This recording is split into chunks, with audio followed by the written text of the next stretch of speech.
Hello, my name is Isabella Johnson, and today I will be talking about the subculture of surfing. So, I began surfing 4 years ago because of some friends back in the Dominican Republic, and I surf as much as I can when I'm home, but being in Boston, it's made it pretty difficult. I do, however, still keep up with the competitions and major surfers.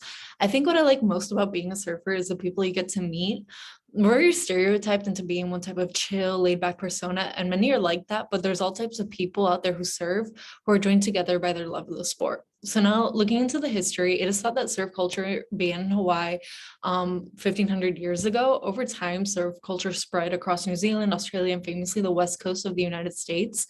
During the 1950s and 60s, especially in Southern California, where the popularity of surfing lifestyle and culture started impacting and influencing art, music, literature, film, fashion, and most importantly, jargon. Yes, like language that surfers invented, not only surf lingo, but there's still many terms that we still use today. For example, with their catchy surf music, the Beach Boys were sweeping the world, creating an image of surfing everybody wanted to be associated with. The 1960s marked the golden age of surfing. The term soul surfer was coined, meaning a person who surfs for the sheer pleasure of it and to be close to nature. This term is still used today. It was also during that time that surfers were often perceived as drug addicts and lazy, long-haired people who didn't work. Surfers were associated with the hippie movement in the 70s and 80s, and the public linked drugs with surf culture. But surfer culture is very different. Today, surfing has become a multi-billion-dollar industry, selling anything from equipment and accessories to fashion, clothing, movie, magazines, energy drinks, supplements, you name it. Professional surfers are now associated with famous brands, and surf culture is heavily promoted via mass media.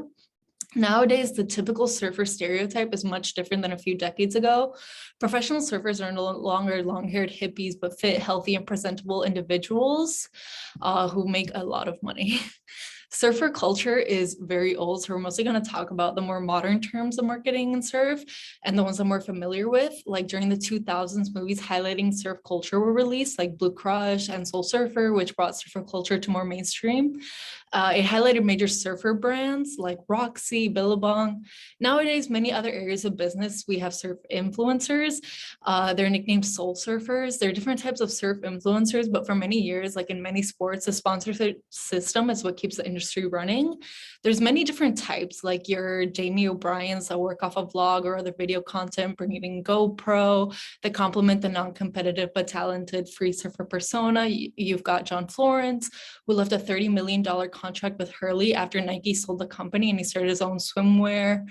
Next is longboarders, whose main sponsor might be Bing Surfboards with an eco-friendly company and casual clothes agreement to match.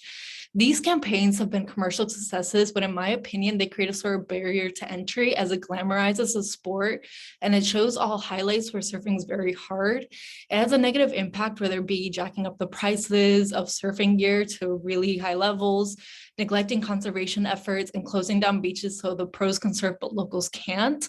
I recommend that they create more content that highlights the spirit and fundamental values of surfing rather than just making cool stuff that they can monetize. Thank you.